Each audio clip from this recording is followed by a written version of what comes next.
மீட்பெரும் நம்முடைய இரட்சகருமாகிய ஆண்டவராக இயேசு கிறிஸ்துவின் நாமத்தினால் இந்த மாலில் கூடி வந்திருக்கிற உங்கள் ஒவ்வொரு அன்போடு கூட வாழ்த்தி வரவேற்கிறேன். இன்றைக்கு என்னுடைய செய்தியினுடைய தலைப்பு என்னவென்றால், யார் மேல் நம்பிக்கை வைத்திருக்கிறாய்? இந்த சில பிள்ளைகளை பார்த்து சிலர் கேட்பாங்க, நீ அப்பா பிள்ளையா அம்மா பிள்ளையா அப்படின்னு கேட்பாங்க. சில பிள்ளைகள் சொல்லணும் நான் அம்மா பிள்ளை, சில பிள்ளை சொல்லணும் அப்பா பிள்ளைன்னு. சில பிள்ளைகள் புத்திசாலித்தனமாக சொல்லணும் நான் 2 பேருக்கு தான் அன்பு, 2 பேரோட பிள்ளை தான் அப்படின்னு. நம்முடைய ஜீவியங்களிலும் நாம் யாருடைய பிள்ளை என்று கேட்கும்போது சரியான தகவல்களை கொடுக்கத்தக்கதாக இருக்கணும். இன்றைக்கு சில நேரங்களில் சிலர் யோசிக்கிறது எப்படின்னு சொன்னால், அந்த ஒரு சம்பவம் சொல்லுவாங்க. ஒரு அம்மா எந்த நாளும் எப்போ போவாங்கன்னா, இந்த ஆராதனை இந்த கோயில் மூடுற நேரம் போவாங்க. கோயில் மூடுற நேரம் தான் எங்கே போவாங்க? கோயிலுக்கு போவாங்க. அப்போ என்னடா இந்த கோயில் இந்த அம்மா வர வரைக்கும் மூடாமல் வச்சுருக்கணுமே பார்த்துருக்கேன்னு அந்த கோயிலில் இருக்கவர் பார்த்துட்டு ஒரு நாள் பார்த்தாரு, இந்த அம்மா அப்படி தான் வந்து என்ன செய்யுது அப்படின்னு பார்த்தா, இந்த அம்மா வந்ததுலேருந்து ஒருத்தவங்கலேருந்து எல்லாரையும் கும்பிடும். தொட்டு தொட்டு தொட்டு தொட்டு தொட்டு கும்பிட்டுட்டு கடைசியாக வந்தால் நடுவில் அவன் காப்ரியேல் சாத்தான் என்ன செய்வான், ஈட்டியை வச்சு குத்துவான். குத்தும்போது அவங்க காப்ரியேல் அப்படியே கும்பிட்டாங்க. கும்பிட்டுட்டு அங்கிட்டு இங்கிட்டு பார்த்துச்சாங்க, சாத்தானையும் கும்பிட்டாங்க. இவர் வந்து கேட்டார், என்னம்மா இவ்வளவு நேரம் எல்லாத்தையும் கும்பிட்டு இப்போ இப்படி செய்கிறீங்க அப்படின்னு. மேலே போனால் அவர் இருப்பாங்க, கீழே போனால் இவர் இருப்பார். 2 பக்கத்துக்கு நாம் சமமாக இருக்கணும். அப்படிப்பட்ட ஒரு ஜீவியம் நாம் கிறிஸ்தவ வாழ்க்கையில் வாழ முடியாது. நீங்கள் பார்ப்பீங்கன்னா இயேசு கிறிஸ்து ஒரு காரியம் சொன்னார். லூக்கா எழுதின நற்செய்தி நூல் 16ஆம் அதிகாரம் 13ஆம் வசனம். எந்த ஊழியக்காரனும் 2 எஜமான்களுக்கு ஊழியம் செய்யக்கூடாது. ஒருவனை பகைத்து மற்றவனை சிநேகிப்பான், அல்லது ஒருவனை பற்றி கொண்டு மற்றவனை அசட்டை பண்ணுவான்.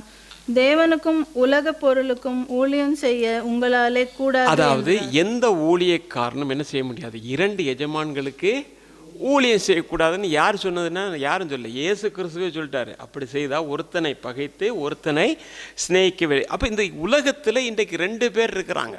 ஒன்று நம்முடைய ஆண்டவராக இயேசு கிறிஸ்து, 2வது இந்த உலகத்தில் பிசாசு. 2 பேரும் எஜமான்களாக இருக்கிறார்கள் என்று சொல்லி பார்க்கிறோம்.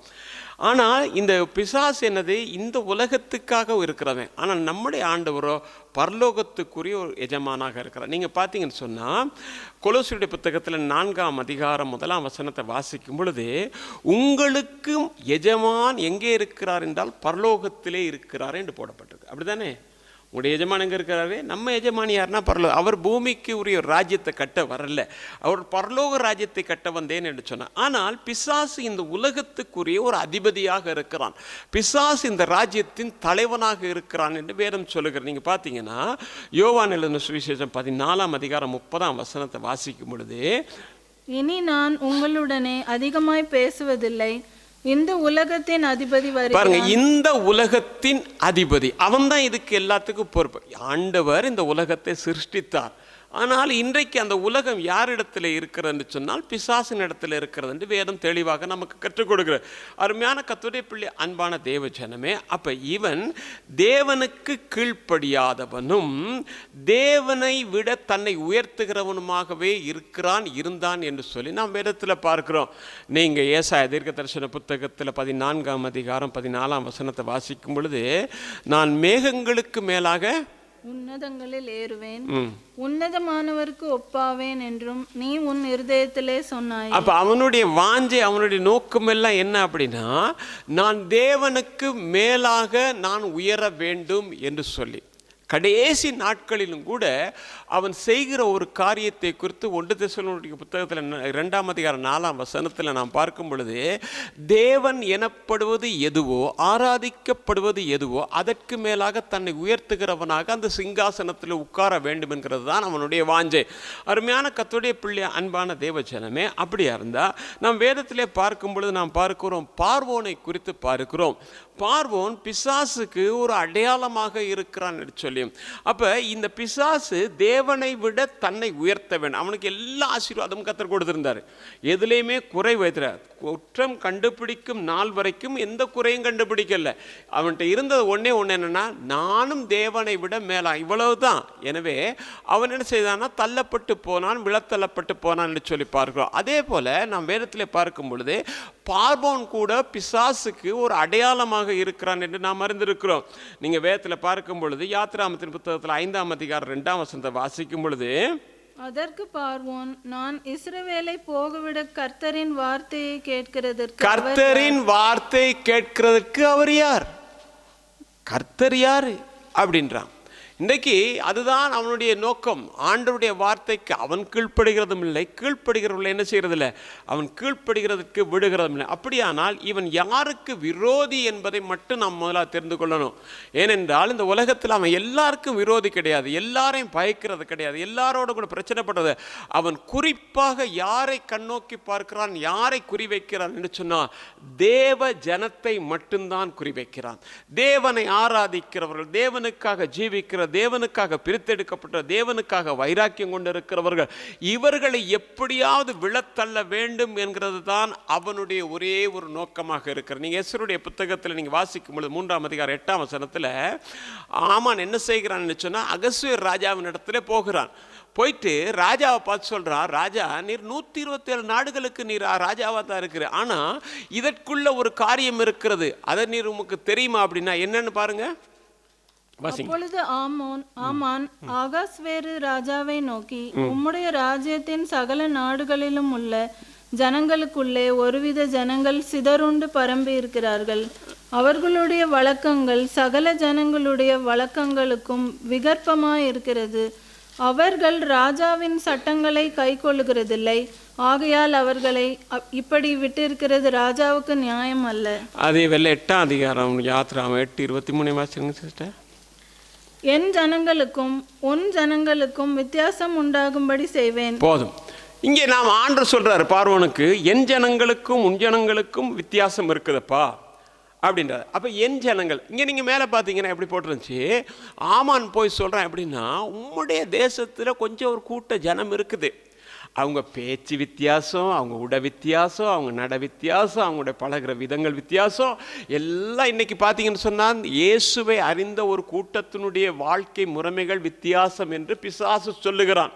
இந்த உலகம் சொல்லுகிறது, அவர்கள் இருப்பு செய்ய மாட்டாங்க, அப்படி செய்ய மாட்டாங்க, இது நடக்க மாட்டாங்க என்று சொல்லுகிறது. அதைத்தான் அன்றைக்கு பிசாசு என்ன சொன்னா, அந்த ஆமான் என்ன செய்தான்னா அங்கே போய் சொல்கிறான் அகஸ்வேர் ராஜா கிட்ட, உம்முடைய தேசத்தில் தான் இருக்கிறாங்க, இந்த தேசத்தில் இருந்தாலும் கூட அவருடைய வாழ்க்கை முறைமைகள் எல்லாம் வித்தியாசம். ரட்சிக்கப்பட்ட கர்த்தருடைய பிள்ளைகள், ஆவிக்குரிய பிள்ளைகள், பிரசங்கம் பண்ணுகிற நானா இருக்கலாம், கேட்கிற நீங்களா இருக்கலாம், இந்த உலகத்தில் ஆண்டவருடைய நாமத்தை தரித்து கொண்டவர்களாய் காணப்படுகிற நாம் ஒவ்வொருவரும் நாம் வேறு பிரிந்தவர்களாக, வித்தியாசமானவர்களாக நாம் இருக்கிறோம். அதுக்காக நான் அவங்க கூட சேர மாட்டேன், இவங்க கூட போக மாட்டேன், அப்படி இல்லை. நாம் இந்த உலகத்தில் தான் இருக்கிறோம்னு பவுல் சொல்றாரு. எல்லாரோட இருக்கலாம், எல்லாரோட ஐக்கியம், ஆனால் எந்த இடத்துல நம்முடைய ஐக்கியங்களை விட்டு விலக வேண்டுமோ அந்த இடத்துல ஐக்கியங்களை விட்டு விலகி நாம் கர்த்தருடைய நாமத்தை நாம் மகிமைப்படுத்தணும். அதுக்காக ஒரு மனுஷன் விழுந்துட்டானா அவனுக்கு போய் உதவி செய்யணும், அல்லது போனால் ஏதாவது ஒரு காரியம் மறந்து நம்ம அதுல எல்லாம் நம்ம என்ன செய்யணும், தாராள மனப்பான்மை உள்ளவர்களாக இருக்கணும். ஆனால் நான் தேவனுடைய பிள்ளை என்கிறதை என் வாழ்க்கையின் சுபாவ நெறிகள் மூலமாக நான் என்ன செய்யணும் சொன்னால் அதை எடுத்து காட்டணும். நம்முடைய பேச்சு எப்படி, நம்முடைய மன்னிக்கிற சுபாவங்கள் எப்படி, நம்முடைய விட்டு கொடுக்கிற காரியங்கள் எப்படி, அல்லது போனால் பகை உணர்வோடு இருக்கிறோமா, இப்படியெல்லாம் பல காரியங்கள் இருக்கிறது அல்லவா. இந்த காரியங்களிலே நாம் வேறு பிரிந்தவர்கள், அவர்களுக்கும் நமக்கும் வித்தியாசம் இருக்கிறது என்று சொல்லி உலகம் நம்மை பார்த்து சொல்ல வேண்டிய ஒரு நிலையிலே நாம் காணப்பட வேண்டும் என்கிறது தான் அருமையான கர்த்தருடைய பிள்ளையே இதில் நாம் கற்று. அப்படியா இருந்தா அவனுடைய நோக்கம் என்ன, அவன் என்ன செய்ய போகிறான் என்று சொன்னால், எப்படியாவது தன்னை ஆராதிக்க வேண்டும் என்று சொல்லி தன் பக்கம் அவர்களை இழுத்து கொள்ள வேண்டும் என்கிறது தான் அவனுடைய நோக்கம். ஆண்டவர் அவர்களை ஆராதிக்கக்கூடாது. அதாவது ஆண்டவருடைய விருப்பத்தை நாம் என்றைக்கு நிறைவேற்ற மறுக்கிறோமோ அவனை போய் ஆண்டவரேன் வணங்க தேவையில்லை, அவன் பக்கம் நாம் சார்ந்திருக்கிறோம், அவனுக்கு நாம் துதி செலுத்துகிறோம் என்பதுதான் அதனுடைய அர்த்தம். அப்ப ஆண்டவருக்காக வைராக்கியமாய் ஜீவிக்கிற நாம் ஆண்டவரை பிரதிபலிப்போம். எந்த இடத்துல நாம் பிரதிபலிக்க முடியாமல் போகிறதோ அந்த இடத்துல தான் இது. இப்போ நான் சொல்லுவேன், எங்கேயாவது போயிட்டு முக்கியமான ஒரு காரியத்தில் போயிட்டு நான் என்ன செய்யணும்னு சொன்னால், பொய் சொல்லக்கூடாதுன்ற இடத்துல ஒருத்தர் யாரையோ காப்பாற்றணுன்றதுக்காக நான் பொய் சொல்லிட்டு அவரை காப்பாற்றிட்டேன், நல்ல காரியம்தான். ஆனால் நான் யாருக்கு உடந்தையாக போகிறேன் என்றால் பொய்யனுக்கு உடந்தையாக போகிறேன். எனவே எந்த நிலையிலும் நான் என்ன செய்யணும்னா தேவனை மகிமைப்படுத்தும் போது இந்த காரியம் ஞானமாக பேசி விலகிக் கொள்ளலாம். அதே வேளை நான் நினைச்சுக்கூட பொய் சொல்லாமல் இருக்கணும். அருமையான கர்த்தருடைய பிள்ளை, அன்பான தேவச்சனமே, இப்படி செய்யும் போது நாம் அவனை வணங்குகிறலாய் காணப்படும். நீங்க பார்த்தீங்கன்னு சொன்னா எஸ்தருடைய புத்தகத்தில் நீங்க வாசித்து பாருங்க, 3ஆம் அதிகாரம் 2ஆம் வசனத்துல, ஆகையால் ராஜாவின் அரமனை வாசலில் இருக்கிற ராஜாவின் ஊழியக்காரர் எல்லாரும் ஆமானை வணங்கி நமஸ்கரித்து வந்தார்கள். அவனுக்கு இப்படி செய்ய வேண்டும் என்று ராஜா கட்டளையிட்டிருந்தான்.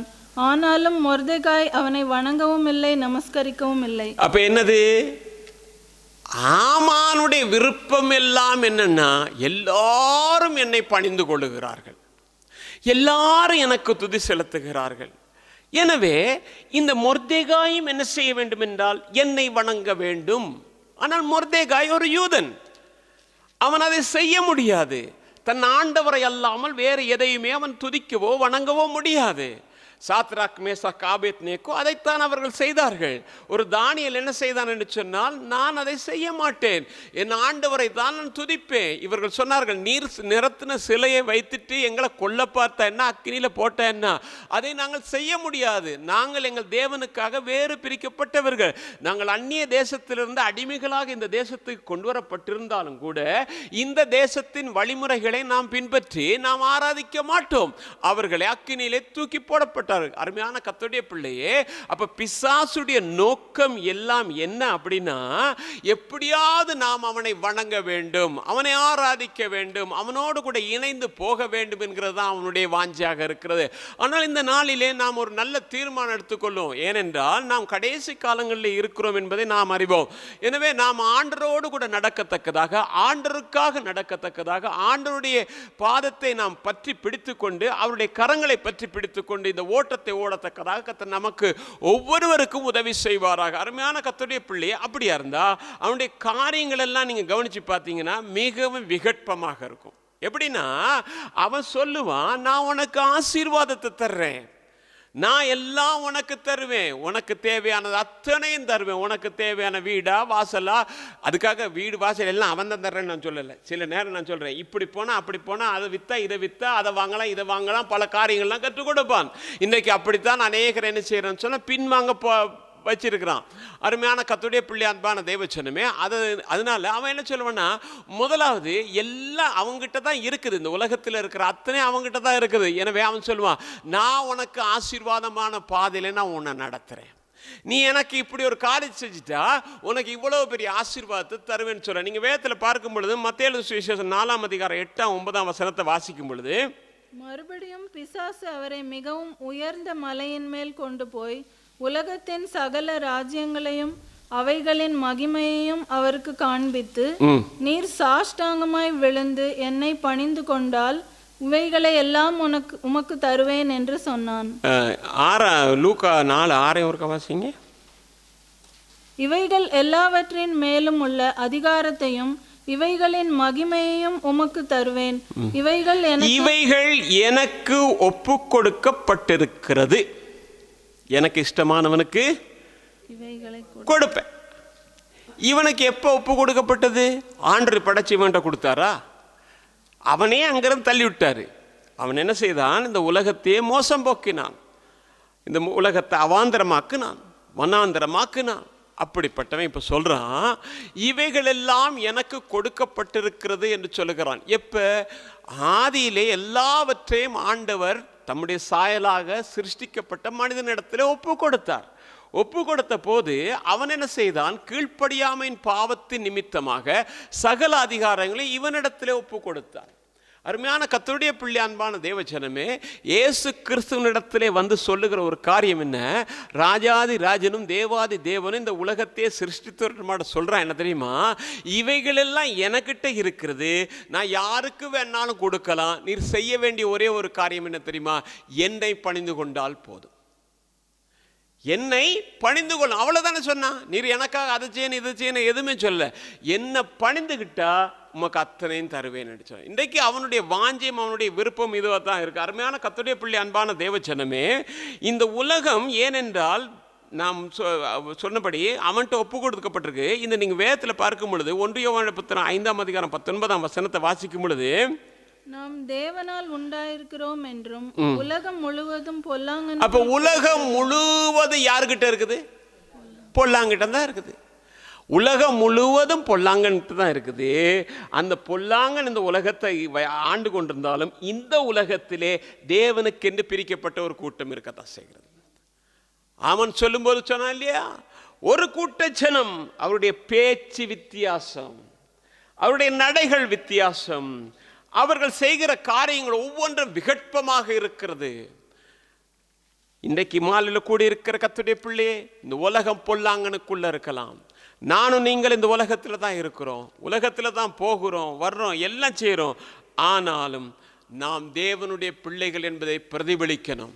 நாம் தேவனை நேசிக்கிறவர்களாக, தேவனை நம்பி இருக்கிறவர்களாய் நாம் என்ன செய்யணும்னு சொன்னால் நம்முடைய வாழ்க்கையை அமைத்து காட்டணும். அருமையான கர்த்தருடைய பிள்ளை, அன்பான தேவஜனமே, வெளிப்படுத்தல் சுவிசேஷம் 12ஆம் அதிகாரம் 9ஆம் வசனத்தை நீங்கள் வாசித்து பார்த்தீங்கன்னா, உலகம் அனைத்தையும் மோசம் போக்குகிற பிசாசு என்றும் சாத்தான் என்றும் சொல்லப்பட்ட பழைய பாம்பாகிய பெரிய வலு சர்ப்பம் தள்ளப்பட்டது. பழைய பாம்பாகிய வலு சர்ப்பம் தள்ளப்பட்டது என்று சொல்லப்படுகிற அருமையான கர்த்தருடைய பிள்ளை, அன்பான தேவஜனமே, இயேசு கிறிஸ்து சொல்லும்போது சொன்னார் லூக்கா 10:18, அவர் நோக்கி சாத்தான் மின்னலை போல வானத்திலிருந்து விழுகிறதை கண்டேன் அப்படின்னாரு. வலு சர்ப்பம், ஆதியிலே மோசம் போக்கின அந்த வலு சர்ப்பம், அவன் இங்கே விழுந்து என்ன தெரியுமா செய்யறான், யாரை வஞ்சிக்கலாம், எப்படி வஞ்சிக்கலாம், என்னை செய்யலாம் என்று சொல்லி அவன் தீவிரமாக காரியங்களை செய்து கொண்டிருக்கிறான். அருமையான கர்த்தருடைய பிள்ளை, அன்பான தேவ ஜனமே, நமக்கு தெரியும் இந்த வலு சர்ப்பம் என்ன வேலை செய்யும் அப்படின்னா, முதலாவது ஆதியில் நாம் பார்க்கும் பொழுது, ஆதியாகமத்தின் புத்தகத்தில் நாம் வாசிக்கிறோம், தோட்டத்தில் இருந்த 2 பேர்கிட்ட போயிட்டு, நீங்கள் கொஞ்சம் நல்லா அதை யோசித்து பாருங்க. அப்படின்னு நான் யோசித்து பார்த்தேன். எப்படின்னா, அங்கே போயிட்டு பேசும்போது ஏவாள்கிட்ட பேசும்போது இந்த கனியை புசிக்கலாம் அப்படின்னு சொல்றான். அவன் சொல்றான், இல்ல புசிக்கும் நாளிலே, இப்ப ஒருத்தர்கிட்ட நீங்க இதை சாப்பிட்டா சாவீங்கன்னா கடைசி வரைக்கும் சாப்பிடுவாங்களா? படைத்தவர் சொன்னாரு, ஆனாலும் கூட அப்படி நடக்காது சொன்னா யாரும் அவன் பேச்சதான் நம்பினாங்க.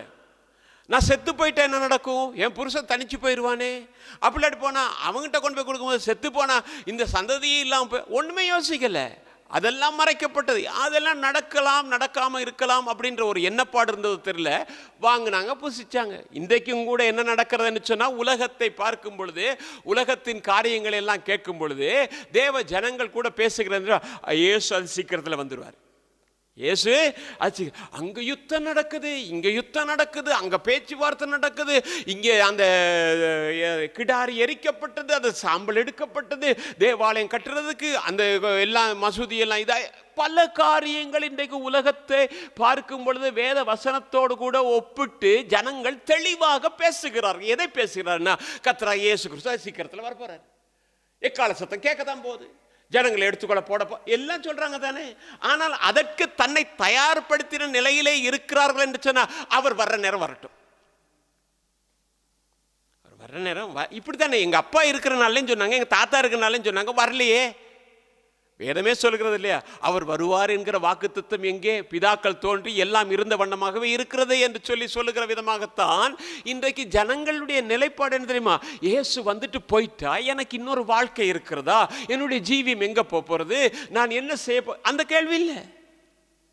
அந்த கேள்வி இருக்குமே, ஆனால் இந்த ஏவாளை போல பறித்து புசித்திருக்க மாட்டாங்க, அதுக்கு தயாராகவும் மாட்டாங்க. ஏன் சொன்னா, நான் கைவிடப்பட்டுட்டா என்ன ஆயிரும், கைவிடப்பட்டா என்ன ஆயிரும், என் ஆண்டவரை நேசிக்கிறேன், என் ஆண்டவரோடு கூட நடக்கிறேன், என் ஆண்டவரோடு கூட போய் இருக்கணும், இந்த வாஞ்சை மட்டும்தான் இருக்கும். அப்ப அவருக்கு அன்பு செலுத்துறதுக்காக, அவரோடு கூட நடக்கிறதுக்காக அதைத்தான் வாஞ்சிப்பாங்க. அருமையான கர்த்தருடைய பிள்ளை, அன்பான தேவஜனமே, யாரோ இல்லை, நாம் இன்றைக்கு ஒரு கேள்வி கேட்போம். இன்றைக்கு ஏவாளுடைய நிலைமையில அதை பறித்து புசிக்கத்தக்கதாக ஆண்டவருடைய வார்த்தையை விட பிசாசுடைய வார்த்தை, இன்னைக்கு அதான் சொல்றேன், என்ன தெரியுமா, இந்த உலகம் இப்போதைக்கு அழியாது. இன்றைக்கி எடுத்து பார்த்தீங்கன்னா, இளைய சமுதாயத்தினிடத்தில் நீங்க கேட்டவங்க என்ன தெரியுமா சொல்றாங்க, விஞ்ஞானமும் தொழில்நுட்பமும் வளர்ந்து வந்து கொண்டு இருக்கிறது. எத்தனையோ பாஸ்டர் மாதிரி இந்த நாட்கள் என்னோட காய்ச்சாங்க, ஒவ்வொருத்தருடைய காரியங்கள் கேட்கும் பொழுது கண்ணீரான கதைகள். ஒவ்வொரு காரியங்கள் அவங்க சொல்லும் பொழுது இதைத்தான் சொல்றாங்க.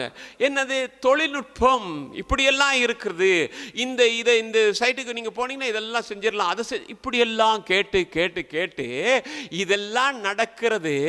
இயேசு வருவார் என்று சொல்லி கொண்டு இருக்கிற விதத்தை நினைக்கும் போது ஆச்சரியப்படுகிற விதமாக இருக்கு. அவர்களிடத்துல ஒரே ஒரு காரியம் இருக்கிறது, என்ன தெரியுமா?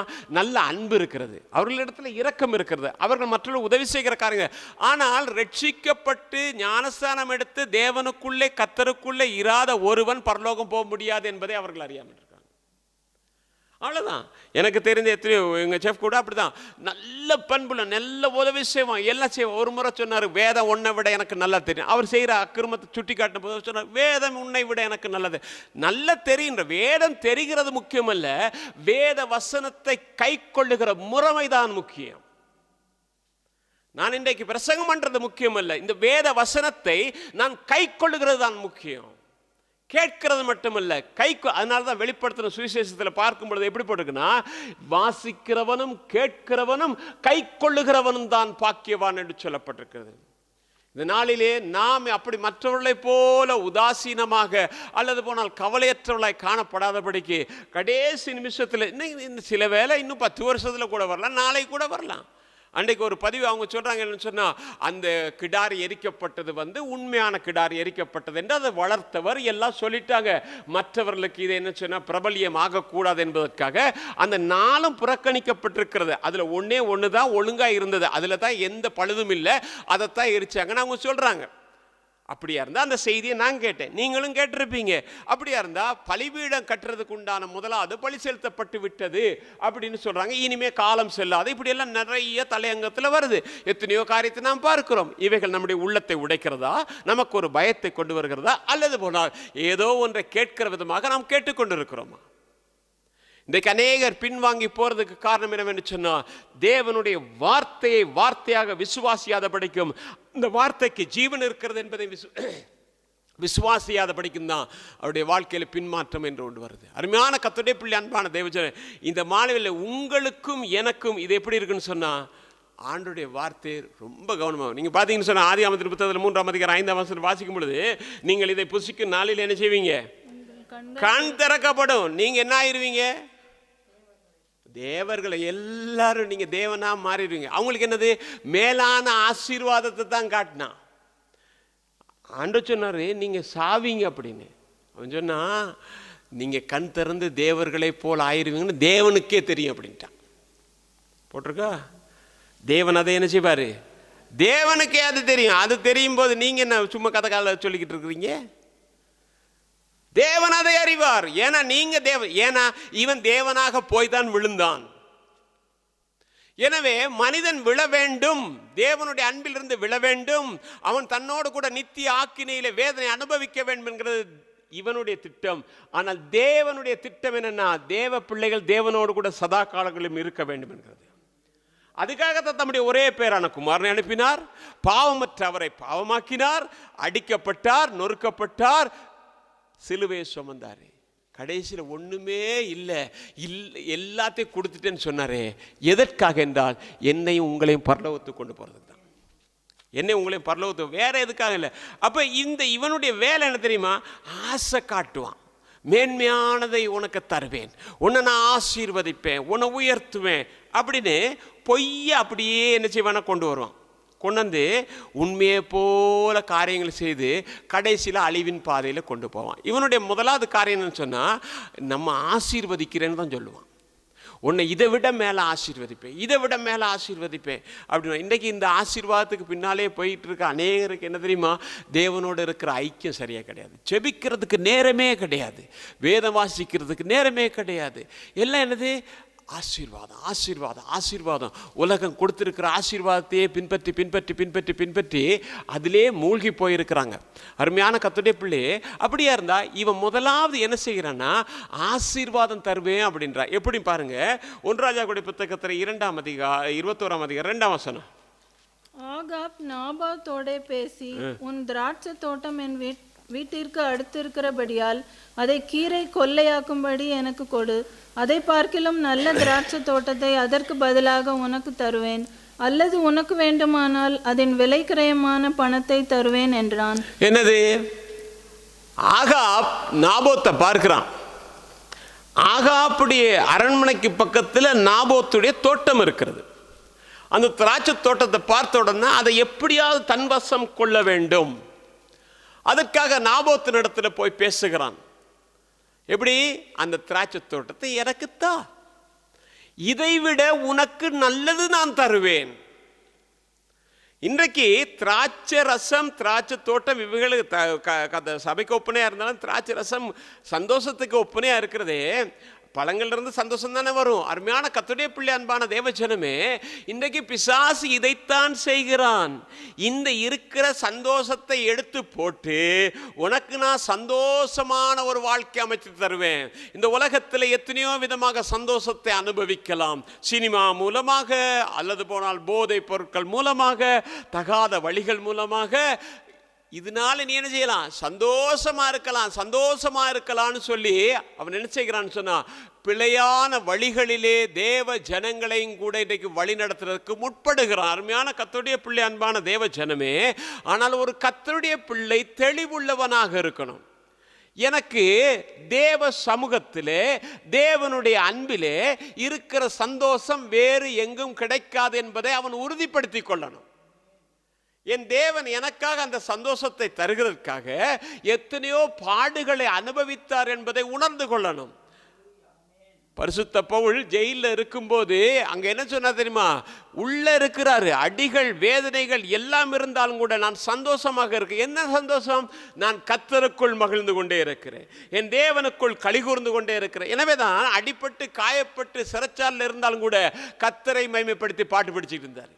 இன்றைக்கு தேவனுடைய பிள்ளையே பிசாசு என்ன தெரியுமா செய்யறான்? நீ ஏன் அவ்வளோ கஷ்டப்படுற? நீ அங்கே வந்து அந்த போதை மருந்தை குடிக்கலாம், இதை செய்யலாம், அதை செய்யலாம், எப்படி பல விதத்திலும் என்ன செய்யறன்னா தேவ ஜனங்களை, தேவ பிள்ளைகளை அப்படியே மாற்றி கொண்டு போகிறவனா இருக்கா.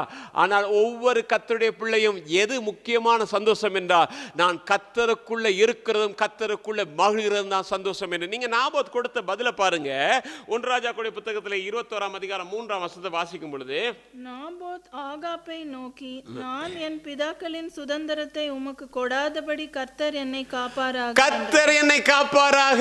இந்த சந்தோஷத்தை விட்டுட்டு பிசாசு கொடுக்கிற சந்தோஷத்துக்குள்ள போகாதபடிக்கு தேவ ஜனங்களை தேவன் காப்பாராக, வாலிபர்களை தேவன் காப்பாராக, யுவதிகளை தேவன் காப்பாராக.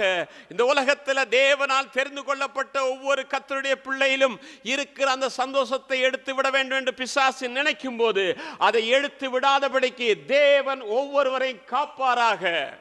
அருமையான கர்த்தருடைய பிள்ளை, அன்பான தேவஜனமே, பிசாசு கூட கொஞ்சம் அப்படி எதிர்த்து நின்றுட்டா பிசாசு செய்கிற வேலை என்ன தெரியுமா? எப்படியாவது உன்னை இல்லாமல் ஆக்குவேன், உனக்கு நஷ்டத்தை கொடுப்பேன், உனக்கு கஷ்டத்தை கொடுப்பேன், உனக்கு வியாதியை கொடுப்பேன், உனக்கு துன்பத்தை கொடுப்பேன், உனக்கு நெருக்கங்களை கொடுப்பேன். நீ அப்ப என்ன செய்வா?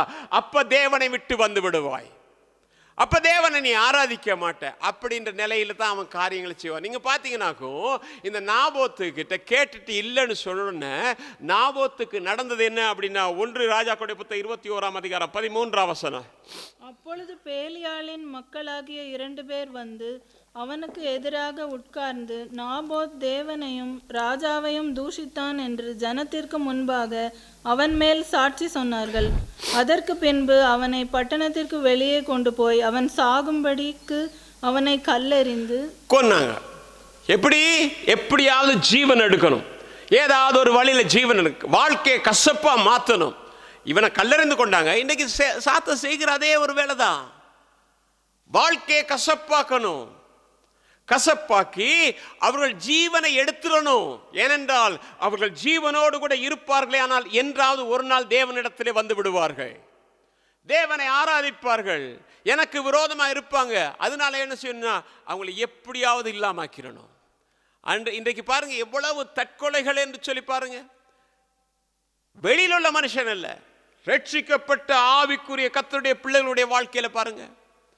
ஏன்னா எல்லாத்தையும் எடுத்துருவான், சமாதானத்தை எடுத்துருவான், சந்தோஷத்தை, நிம்மதியை எடுத்துருவான், தனிமைப்படுத்துவான், இருதயத்தை நொறுக்கிடுவான். நொறுக்கிட்டு என்ன செய்யறான்னு சொன்னா தனிமைப்படுத்தி தன்னுடைய காரியங்கள் நிறைவேற்ற வேண்டும் நினைப்பான்.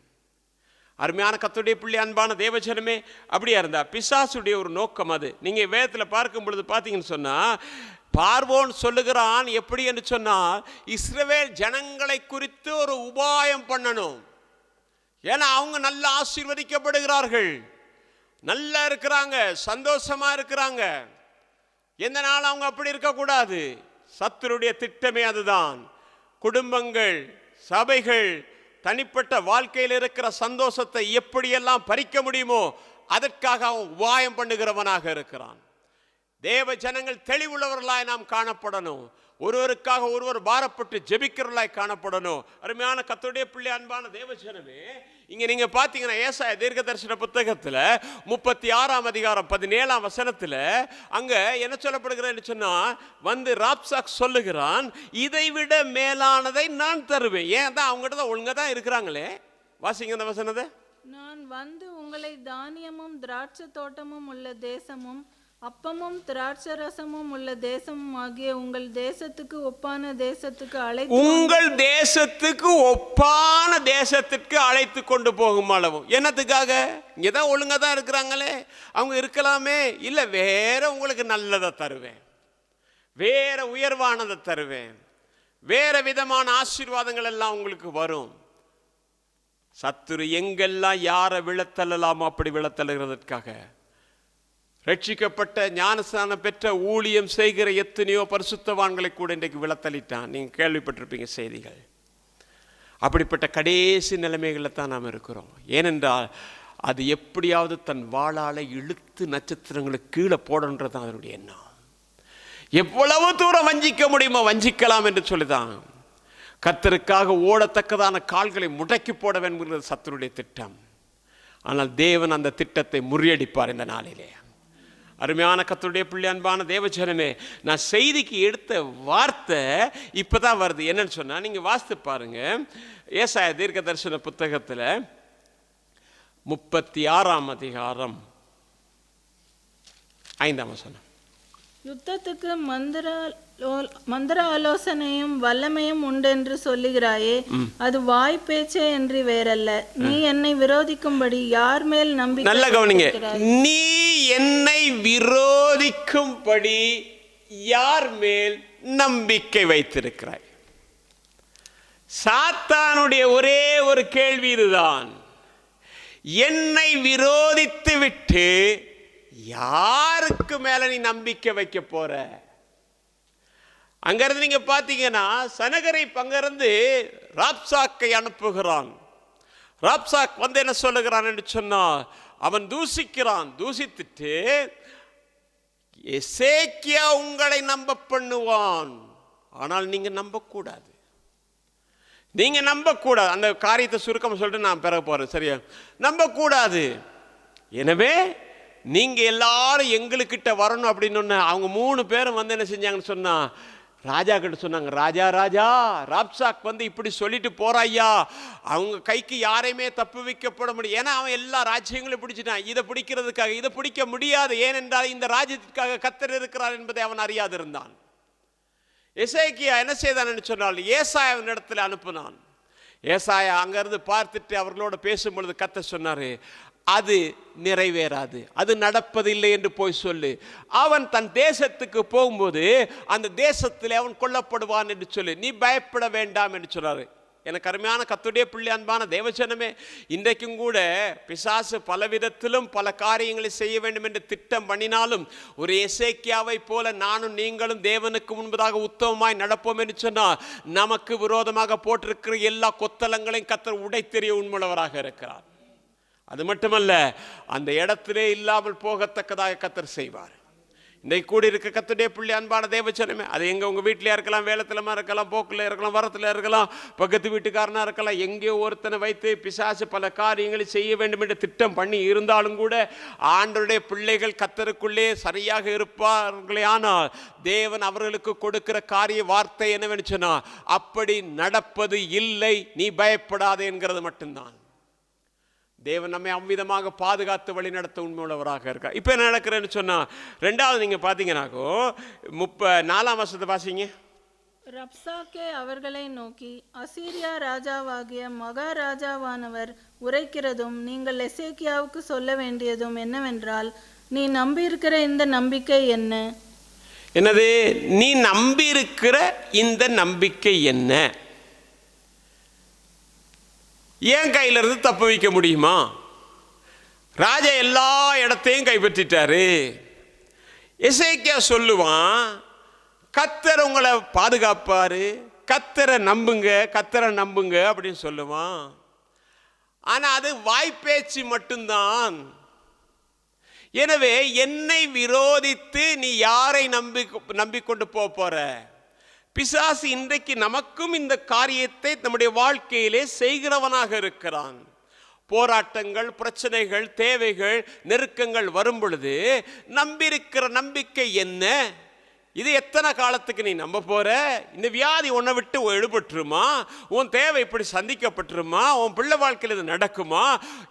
இதான பல விதத்திலும் என்ன செய்வான் என்று சொன்னால், பிசாசு என்ன செய்வானா, நமக்கு அறிவுரை சொல்லுகிற விதமாக நம்மோடு கூட பேசுகிறவனாக இருப்பான். தன்மேல் நம்பிக்கை வைத்ததாக கர்த்தரை விரோதித்திரு, என்ன நம்புன்னு சொல்லுகிற விதமாக காரியம். ஆனால் தேவனுடைய பிள்ளைகள் எப்போதும் என்ன செய்வேன்னு சொன்னால், கர்த்தரை அல்லாமல் வேறு யார் மேலும் நான் நம்பிக்கை வைக்க மாட்டேன்கிற உறுதியோடு கூட இருக்கணும். எனக்கு அருமையான கர்த்தருடைய பிள்ளை, அன்பான தேவஜனமே, அப்போ என்னை விரோதிக்கும்படி நீ யார் மேல் நம்பிக்கை வைத்திருக்கிறாய்? விரோதிக்கிறவர்களிடத்திலே காணப்படுகிறது என்ன? சாத்தான விரோதிக்கிறவர்கள் மேலே காணப்படுகிறது என்ன? அதே வேளை கர்த்தர் மேல் நம்பிக்கை வைத்திருப்பவர்கள் கர்த்தரை விட்டு தூரமாய் போகிற அந்த காரியத்தை நாம் பார்க்க போகிறோம். முதலாவது என்ன செய்வாங்கன்னு சொன்னால், சாத்தான் மேலே நம்பிக்கை வைக்கத்தக்கதாக தன் வாழ்க்கையை ஒப்பு கொடுக்கிற ஒரு கர்த்தருடைய பிள்ளை கர்த்தரை விட்டு விலகிறவனாய் காணப்படுவான். ஏதேன் தோட்டத்தில் எங்கன்னா மத்தியான வேளையிலே தேவனோடு கூட பேசி கொண்டிருந்த ஜனம் திடீர்னு இல்லை. எங்க போனாங்க? தோட்டத்திலே இருந்தார்கள். ஆண்டவர் கூப்பிடுறாரு, ஆதாமே ஆதாமே என்று கூப்பிடுகிறார். எங்கே இருக்கிறாய் என்று கேட்கிறார். நான் என்னை ஒளித்துக் கொண்டிருக்கிறேன் என்று சொல்லுகிறான். நான் என்னை ஒளித்துக் கொண்டிருக்கிறேன் ஏனப்பா என்று கேட்டால், கீழ்ப்படியாமையின் பாவத்தின் நிமித்தமாக தன்னை ஒளித்துக் கொள்ளத்தக்கதாக கர்த்தரை விட்டு விலகி போகிறதுக்கு ஏதுவான ஒரு நிலைமையிலே காணப்பட்டான். இன்றைக்கு நாமும் கூட வேத வசனத்துக்கு கீழ்ப்படியாமல் போகும்போது முதலாவது நாம் செய்கிறது என்னவென்று சொன்னால், கர்த்தரை விட்டு தூரமாய் போகிறோம். கர்த்தரை விட்டு தூரமாய் போகும்போது நம்முடைய தனிப்பட்ட ஜெப வாழ்க்கையானது குறுகி போய்விடும். நேரம் கிடைச்சா ஜெபம் பண்ணுவோம், நேரம் கிடைக்கலாட்டி ஜெபம் பண்ணாமல் இருப்போம். ஆரம்பத்தில் மணித்தியால கணக்காக ஜெபம் பண்ணினவர்கள் அந்த மணித்தியால கணக்கு குறைந்து குறைந்து வந்து இப்போ நான் அவசரத்துக்கு 2 ஜெபம், வெளியில் போகிற நேரம் ஒரு ஜெபம், ஒரு சாப்பாட்டுக்கு ஒரு ஜெபம், இப்படி வந்துட்டு காலையில் எந்திரிச்சா நேரமாச்சு போகணும் போகணும். ஏன்? ஏதோ ஒன்று இடையிலே வந்து விட்டது. தேவனுக்கு நமக்கு நடுவாக பிரிவினை சுவர் என்று ஒன்று வந்து விட்டது என்று அர்த்தம்தான் அது.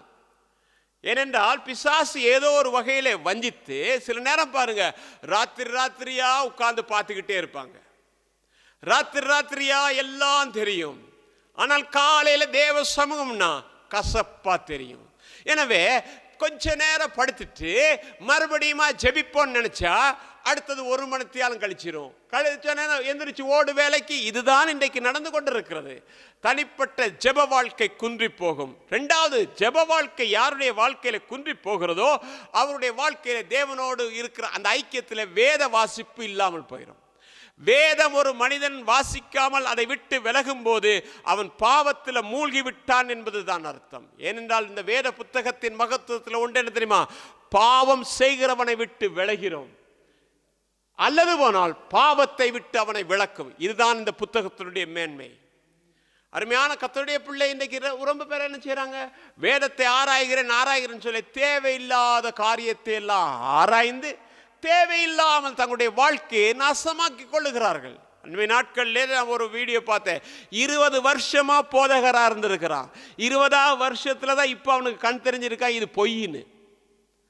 அவன் சில ஆதாரங்களை கொடுத்திருக்கிறான். அதுக்கு நன்றி சகோதரா அப்படி இப்படின்னு கீழே நிறைய பேர் எழுதியிருக்கிறான். தேவ ஜனமே, இன்றைக்கு நானும் நீங்களும் வேதத்தை தேவனுடைய வார்த்தை என்று விசுவாசித்து அந்த வேதத்தை தேவனே எனக்கு போதித்தரலும் என்று சொன்னார், நான் உனக்கு போதித்து உனக்கு நடத்துகிற தேவனாய் இருப்பேன். தேவன் நம்மோடு கூட பேசுகிறவரா இருக்கிறார், நம்மோடு கூட வல்ல. சிலர் பழைய ஏற்பாட்டு காலத்தில் அப்படி இருந்துச்சு. புதிய ஏற்பாட்டில் இயேசு வந்ததுக்கு பிறகு கொடுக்கப்பட்ட கட்டளைகள் இதுதான். நான் நியாயப்பிரமாணத்தை அழிக்க வரவில்லை, நியாயப்பிரமாணத்தை நிறைவேற்றத்தான் வந்தேன். மோசே மூலமாக கொடுக்கப்பட்ட பிரமாணங்கள் அல்ல, நான் உனக்கு சொல்லுகிறேன் என்று தான் சொன்னார். எல்லா இடத்துலையும் என்ன சொன்னார்? நான் உனக்கு சொல்லுகிறேன், நான் உனக்கு சொல்லுகிறேன். தேவாதி தேவன் மனுக்குலத்துக்கு வந்து நான் உனக்கு சொல்லுகிறேன் என்கிற வார்த்தையை விட மேலான வார்த்தை வேற எதுவும் கிடையாது. இந்த வார்த்தையை கடைபிடித்து நடப்போமானால் நாம் விழுந்து போறதுக்கு வாய்ப்பும் இல்லை. அப்படியா இருந்தா அருமையான கர்த்தருடைய பிள்ளை, அன்பான தேவஜனமே, நீங்க பாத்தீங்கன்னா சில நேரங்கள் இப்படியே போகும்போது பிரச்சனைகள் வரும், போராட்டம் வரும், ஆண்டரோடு கூட இருக்கிற ஐக்கியம் இல்லாம போகும், ஆத்துமாதான் ஒண்ணுமே இல்லை, அப்படியே சோர்ந்து போகிற நேரம் வரும். ஏன்னா ஏகப்பட்ட பிரச்சனை, ஏகப்பட்ட போராட்டங்கள், ஏகப்பட்ட வியாதிகள், இவைகள் எல்லாம் வரும்பொழுது என்ன, கர்த்தர் எதுக்கு, கர்த்தர் நம்பி என்ன பிரயோஜனம் இருக்கு? நீங்க வாசித்து பாருங்க 1 ராஜாக்களுடைய புத்தகத்தில் 2 ராஜாக்கள் 6ஆம் அதிகாரம் 33ஆம் வசனம். அவர்களோட அவன் பேசிக் கொண்டிருக்கையில் அந்த ஆள் அவனிடத்தில் வந்து, இதோ இந்த பொல்லாப்பு கர்த்தரால் உண்டானது, நான் இனி கர்த்தருக்காக காத்திருக்க வேண்டியது என்ன என்று ராஜா சொல்லுகிறார் என்றான். ராஜா என்ன சொன்னா? இனி கர்த்தருக்காக காத்திருந்து என்ன வேலை? இவ்வளவு நம்பினோம், இவ்வளவு விசுவாசித்தோம், இவ்வளவு ஜெபித்தோம், ஆத்துமாதாயம் பண்ணோம், ஆண்டரை பத்தி சொன்னோம், ஆனா என்ன நடந்தது? ஒன்றும் நடக்கல. இனிமே கர்த்தருக்காக நமக்கு காத்திருந்து என்ன வேலை? தேவையில்லை. கர்த்தரின் தேவையில்லை. அற்புதம் நடக்கல, அதிசயம் நடக்கல, கர்த்தர் தேவையில்லை. இன்றைக்கு அற்புதத்துக்காகவே கர்த்தரை தேடுகிற ஒரு கூட்டம் இருக்கிறது. ஆண்டரால் அற்புதம் செய்ய முடியாதுன்னு இல்லை, அதிசயம் செய்ய முடியாதுன்னு இல்லை, அவர் இன்றைக்கும் அற்புதராக தான் இருக்கிறாரு. பிசாசின் வல்லமைகளில் இருக்கிறவர்கள் விடுதலை செய்கிறார், வியாதிஸ்தர்களை குணப்படுத்துகிறார், தேவைகளை சந்திக்கிறார். தம்முடைய அற்புதத்தை இன்றைக்கு நிறைவேற்றி கொண்டுதான் இருக்கிறார். எந்தெந்த நேரத்தில் எது எது தேவையோ அதை கர்த்தர் செய்யத்தான் செய்வார். ஆனா என்னது, இனிமே கர்த்தருக்கு காத்திருந்து என்ன பிரயோஜனம்?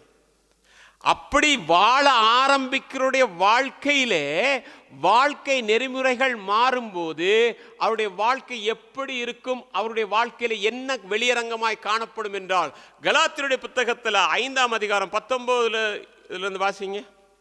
மாம்சத்தின் கிரியைகள் வெளியரங்கமாய் இருக்கின்றன. அவையாவன விபச்சாரம், வேசித்தனம், அசுத்தம், காமவிகாரம், விக்கிரக ஆராதனை, பில்லி சூனியம், பகைகள், விரோதங்கள், வைராக்கியங்கள், கோபங்கள், சண்டைகள், பிரிவினைகள், மார்க்க பேதங்கள், பொறாமைகள், கொலைகள், வெறிகள், களியாட்டுகள் முதலானவைகளே. இப்படிப்பட்டவைகளை செய்கிறவர்கள் தேவனுடைய ராஜ்யத்தை சுதந்தரிப்பதில்லை என்று முன்னே நான் சொன்னது போல இப்பொழுதும் உங்களுக்கு சொல்லுகிறேன். என்னது முன்னே சொன்ன இப்போ சொல்றேன்? என்னது? தேவனுடைய ராஜ்யத்தை என்ன செய்யறது இல்லை, சுதந்திரிக்கிறது. யாரு அப்படின்னு சொன்னா, மாம்சத்தின் கிரியைகள் வெளியரங்கமாக இருக்குது. அவை விபச்சாரம் பண்றதில்லை, வேசித்தனம் பண்றதில்லை, அசுத்தம் கிடையாது, காமகோரம் கிடையாது, விக்கிராரம் கிடையாது, பில்லி சூனியம் இல்லை. அடுத்து இருக்கா? அடுத்து என்ன இருக்குது? இல்லை, அதுக்கு மேலே இருக்குது.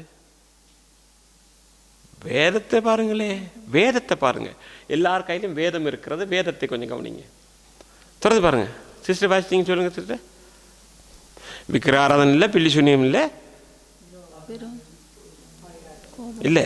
ஏன் அதுக்கு இடையில ஓடுறீங்க? உன்னை விட்டுட்டு ஓடுறீங்க.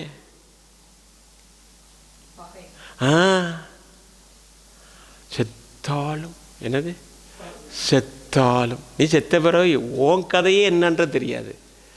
Municipal lauryl ஏற்றுறானா? எசபேல் செத்த போது நாய் வந்து எல்லாம் வச்சுட்டு மண்டை ஓடு மட்டும்தான் இருந்தது. அப்படி தானே? இல்லை, செத்தாலும் நம்முடைய வாழ்க்கை முறைமை இல்லை. உங்களுக்கும் சரி எனக்கும் சரி சேர்த்து தான். அடுத்தது என்னது? விரோதங்கள், வைராக்கியங்கள், கோபங்கள், சண்டைகள், பிரிவினைகள். இவங்க எல்லாம் எங்கே போக மாட்டாங்களா? சுதந்திரிப்பது இல்லை என்று நான் முன்னே சொன்னது போல இன்னொரு விஷயம் சொல்லுகிறேன்னு சொல்கிறாரு. ஏன்னா ஏற்கனவே சொல்லி நீங்கள் கேட்கல, இன்னொருக்கா நான் சொல்கிறேன்றாரு. அப்படி தானே? இவங்க எங்கே போக மாட்டாங்க? இப்போ தேவனுடைய ராஜ்யத்தை ஸ்தாபிக்கிறதுக்குத்தான் ஆண்டு இந்த உலகத்தில் வந்து, என்னுடைய ராஜ்யம் இதல்ல, தேவனுடைய, அங்கே தான் அவர் தேவனுடைய பரலோகத்தில் தானே இருக்கார், அங்கே தானே கூப்பிட்டு போக போகிறாரு. அப்படியா இருந்தால் இவைகள் இருந்தால் நான் யாரை சிநேகிக்கிறேன்னு சொன்னால் பிசாசை சிநேகிக்கிறேன், அவனை விரோதிக்கலை. இப்போ யாரை விரோதித்திருக்கேன்னா கர்த்தரை விரோதித்திருக்கிறேன். சரியா? கர்த்தரை விரோதித்துட்டு நான் உண்மையில் அன்பாக இருக்கிறேன், உண்மை நேசிக்கிறேன், உமக்கா என்ன பிரயோஜனம்? என்ன பிரயோஜனம்? நான் கர்த்தரை நேசித்தால் கர்த்தரை பிரியப்படுத்துறதுக்கு தானே இருக்கணும். ஆண்டு சொன்னாரு, நீங்கள் மிகுந்த கனிகளை கொடுக்கிறதுனாலே என் பிதா மகிமைப்படுவார். அப்ப இதெல்லாம் ஆவிக்குரிய கனியா? இல்லை. அப்படியா இருந்தா இவர்கள் ஆவிக்குரிய நிலையிலே என்ன செய்யறாங்கன்னா பலவீனப்பட்டு போனவர்கள். யாரு? பிசாசு. நான் உன்னை எதிர்க்க மாட்டேன், நான் உன்னை நேசிக்கிறேன், நான் பகையை வளர்ப்பேன், நான் சண்டையை வளர்ப்பேன், நான் கோபத்தை வளர்ப்பேன், விபச்சாரம், வேசித்தனம், அசுத்தம், காமம், இது நம்ம போகாமல் இருக்கலாம், அந்த வாசல்படியை மிதிக்காமல் இருக்கலாம், அவைகள் நமக்கு தூரமாக இருக்கலாம். ஆனால் இவைகள் எல்லாம் நாம் அன்றாடம் நம்முடைய வாழ்க்கையிலே முகம் கொடுக்கிற காரியங்களே நாம் வெற்றி பெறத்தக்கதாய் கர்த்தர் மாலையில் நம்ம ஒவ்வொருவருக்கு கிருபை செய்வாராக. அப்போ கர்த்தரை நம்புகிறவருடைய வாழ்க்கை எப்படி இருக்கும் அப்படின்னா, அவங்க வேதம் வாசிக்கிறது என்ன, ஜெபம் என்னது, ஆத்துமாதாயம் படுறது என்னது, சபை வளர்ச்சியில் அவங்களுடைய பாடுகள் எல்லாத்தையும் நீங்கள் பார்த்தீங்கன்னு சொன்னால், ஏன்னா சபை யாருன்னா கர்த்தருடையது. அவர் சொன்னார் சபையாகிய சரீரம். அப்போ அதை எப்படி இதைத்தானே யோசிப்பாங்க. யோசித்து என்ன செய்வாங்க? காரியங்கள் செய்வாங்க. எவ்வளவு கர்த்தருடைய வார்த்தையின்படி எத்தனை பேருக்கு உதவி செய்ய முடியும், எப்படியெல்லாம் ஏழைகளை பராமரிக்க முடியும், தேவனுடைய ராஜ்யத்திற்கு உண்டான காரியங்களை சுவிசேஷத்தை போய் தருத்திரர்களுக்கு எப்படி சொல்ல முடியும், இதுதானே வேதத்தில் சொல்லிருக்கு. அப்போ இந்த காரியங்கள் எல்லாம் செய்வாங்க. செய்யும்போது அவர்கள் என்ன செய்வாங்கன்னு சொன்னால், அவர்கள் உண்மையான வைராக்கியத்தோடு கூட கர்த்தருக்காக வாழ்வாங்க. அவங்க கர்த்தருக்காக உண்மையாக வாழுகிறார்கள் அப்படின்னா அவங்ககிட்ட காணப்படுகிறது என்னன்னு சொன்னால், மாம்சத்தின் கிரியைகள் காணப்படாது, அதற்கு பதிலாக ஆவியின் கனிகள் காணப்படும். கலாத்தியருடைய புத்தகத்தில் 5ஆம் அதிகாரம் 22ஆம் வசனம் சொல்லுது, ஆவியின் கனியோ அன்பு, சந்தோஷம், சமாதானம், நீடிய பொறுமை, தயவு, நற்குணம், விசுவாசம், சாந்தம், இச்சையடக்கம், இப்படிப்பட்டவைகளுக்கு விரோதமான போதும். என்னது? ஆவியின் கனி. ஆவியின் கனியோ அன்பு, சந்தோஷம். சந்தோஷம் சிலர்கிட்ட கொஞ்சம் கூட எடுக்கல, எப்போ பார்த்தாலும் துக்கமாக தான் இருப்பாங்க. சந்தோஷமாக இருங்க, சந்தோஷம் உள்ளே இருக்கிறவன் சொல்கிறான். நல்ல சந்தோஷமாக இருக்கணும். கர்த்தருடைய பிள்ளைகளுடைய வாழ்க்கையில் என்ன தான் நடந்தாலும் நான் ஒரு காரியம் ஒன்று சொல்வேன், நம்ம என்ன தான் தலைகீழ நின்றாலும் கூட கர்த்தரை அல்லாமல் நமக்கு வாழ்க்கையில் எதுவுமே இல்லை. நாம் எதை நினைச்சாலும் சாதிக்க போகிறது அவர் ஒருத்தர் நம்முடைய வாழ்க்கையில் சாதிப்பார். அவர் என்ன நினைச்சாரோ அது சாதிப்பார். தேவன் முன்குறித்தவைகள் எவைகளோ அதை யார் தடுத்தாலும் தேவனால் தடுக்க முடியாது, அதை நிறைவேற்றுவார். தேவன் எனக்கு அனுமதிக்காத எதுவுமே என் வாழ்க்கையில் நடக்காது. அப்ப தேவன் அனுமதித்துத்தான் என் வாழ்க்கையில் ஆசீர்வாதங்கள் அத்தனையும் வரும். எனவே நாம் அதற்காக என்ன செய்யக்கூடாது, ஒரு நாளும் புலம்புறதுல அர்த்தம் இல்லை. சந்தோஷமா இருங்க, சந்தோஷமா இருங்க. அடுத்தது சமாதானமா இருங்க. சமாதானம் இருந்த நீடிய பொறுமை, தயவு, நற்குணம், விசுவாசம், சாந்தம் எல்லாம் இருக்கணும். நம்மகிட்ட எல்லாம் இதெல்லாம் இல்லாட்டி போனாலும் நாம் என்ன செய்யணும் சொன்னால், ஆண்டவர்கிட்ட கேட்டு பெற்றுக்கொள்ளணும். ஏனென்றால் பரலோக ராஜ்யத்தை சுதந்திரிக்கிறவர்களுக்கு இது தேவை. ஆண்டவர் பாருங்க, அவர் சொல்லும்போது சொல்றாரு, அவர் சாந்தமும் மனத்தாழ்மையும் உள்ளவர். அது ஆட்டுக்குட்டியை மயிர்கத்திரிக்கு கொண்டு போகிற ஆட்டுக்குட்டியை போல பேசாமல் இருந்தது. அப்படிதானே? கன்னத்தில் ஓங்கி அறையும் போது சொல்லுது, நான் தயவாக தானே நல்லது தானே சொன்னேன், ஏன் அடிக்கிறப்பா? நானும் அடிப்பேன்னு சொல்லலை. அதனால தான் அவர் சொன்னார், மறு கன்னத்தையும் திருப்பி கொடு. வேற இந்த உலகத்தில் அப்படி யாருமே போதனை செய்யலை. இயேசுடைய போதனைகளும் அப்படித்தான், இயேசுடைய ஜீவியமும் தான். நம்முடைய போதனைகளும் அப்படித்தான் இருக்கணும், நம்முடைய ஜீவியம் அப்படித்தான் இருக்கணும். நம்முடைய ஜீவியத்தை மாற்றுறதுக்கு அவர் ஒரு ஆள் மட்டும்தான் முடியும். ஏனென்றால் நம்மை முன்குறித்தவர் அவர் ஒருவர் தான். நம்மை அழைத்தவர் ஒருவர் தான். நம்மை தெரிந்து கொண்டவர், நம்மை கொண்டு போய் சேர்க்கிறதுக்கு அவர் ஒருவர் தான். அருமையான கத்தோலிப்பிலே. அப்போ இதை நீங்கள் பார்த்தீங்கன்னாக்கும் ஆண்டவராகிய இயேசு கிறிஸ்து மலைப்பிரசங்கம் பண்ணார். மலைப்பிரசங்கம் பண்ணார். மத்தேயு எழுதின சுவிசேஷத்தில் 5ஆம் அதிகாரம் 12ஆம் வசனத்தை வாசிங்களே. சந்தோஷப்பட்டு களி கூறுங்கள், பரலோகத்தில் உங்கள் பலன் மிகுதியாய் இருக்கும். உங்களுக்கு முன்னிருந்த தீர்க்கதரிசிகளையும் அப்படியே துன்பப்படுத்தினார்கள். சரி, என்னது சொன்னாரு? சந்தோஷப்பட்டு களி கூறுங்கள். உங்களுக்கு எங்க பலன் மிகுதியா இருக்கும்? பரலோகத்தில் மிகுதியா இருக்கும். இப்போ எல்லாரும் நாம் சேர்ந்து வாசிப்போமா? எங்கன்னா மத்தேயு எழுதின சுவிசேஷம் 5ஆம் அதிகாரம் எடுங்க. எல்லாரும் பைபிளை திறந்து எடுத்துக்கோமா? அங்கே போட மாட்டேன், பைபிளை தரங்க. 5ஆம் அதிகாரம் எல்லாரும் சேர்ந்து வாசிப்போம். 2ஆம் வசனத்தை வாசிங்க. அப்பொழுது அவர் தமது வாயை திறந்து அவர்களுக்கு உபதேசித்து சொன்னது என்னவென்றால், முதலாவது, ஆவியில் எளிமை உள்ளவர்கள் பாக்கியவான்கள். போதும். முதலாவது என்னது? ஆவியில எளிமை இருக்கணும். அவங்களுக்கு தான் முதலாவது படுறோம். அந்த ஆவியில எளிமை உள்ளவர்கள் எப்படின்னா, ஒருவன் குழந்தையே போல மாறாவிட்டால் தேவனுடைய ராஜ்யத்தை. இயேசு சொன்னதான் சொல்லிக்கிட்டு இருக்கோம். இயேசு சொன்னது என்னது? ஒருத்த குழந்தைய போல மாறணும். குழந்தைய அடிச்சுட்டு வா உனக்கு சாக்லேட் வாங்கி தரேன்னா ஏறி போகும். அப்போ அடிச்சுட்டு அடிக்கும்போது கதற கதற கத்துனது, அழுது, கொள்றான்னு சத்தம் போட்டிருக்கும். ஆனால் அதுக்கு பிறகு பாமா போவோம் சாக்லேட் வாங்கி தரேன்னா போயிடும். அது ஒன்றையும் வச்சுக்காது. அடுத்தது நாம் பார்க்கிறோம், பாருங்க, துயரப்படுகிறவர்கள் பாக்கியவான்கள் அவர்கள். இந்த உலகத்தில் என்னதான் துயரப்பட்டாலும் கூட கடைசி நாள் வெளிப்படுத்தல சொல்லப்படுகிற நம்முடைய கண்ணீர்கள் யாவையும் அவர் துடைப்பார். அருமையான கர்த்தருடைய பிள்ளை அன்பா, அடுத்தது தான் நல்ல முக்கியமானது. பாசிங்க. சாந்த குணமுள்ளவர்கள் பாக்கியவான்கள், அவர்கள் பூமியை சுதந்தரித்துக் கொள்வார்கள். நமக்கு தேவையானது. ஆனால் எல்லாரும் தான், எல்லாரும் நம்ம விலையினும் தானே, பேசுறதுக்கெல்லாம் அடிக்கிறதுக்கு தான் கை நீட்டுவோம். ஆனால் நமக்கு தேவை. இல்லாட்டி பண்ண எங்கே போக முடியாது? பரலோகராஜ்யம் சுதந்திரிப்பது இல்லைன்னு சொல்லிட்டார் தானே. எனவே நாம் ஆண்டவர்கிட்ட கேட்போம், ஆண்டவரே இந்த கடைசி நாட்களில் இருக்கிறப்பா எப்படியாவது அந்த பரலோக ராஜ்யத்தை நான் சுதந்திரிக்கணும். நான் உண்மை தான் நேசிக்கிறேன், அவனை நான் விரோதிக்கிறேன் ஆண்டவரே. நான் சாந்த குணத்தில் நான் பூர்ணமாகணும் ஆண்டவரே, எனக்கு உதவி செய்யுங்கன்னு சொல்லி நாம் ஒவ்வொரு நாள் கேட்டாலும் கர்த்தர் நமக்கு தருவார். கர்த்தர் நமக்கு உதவி செய்வார். வேலை செய்கிற இடத்துல ரொம்ப கஷ்டமாக இருக்கும்.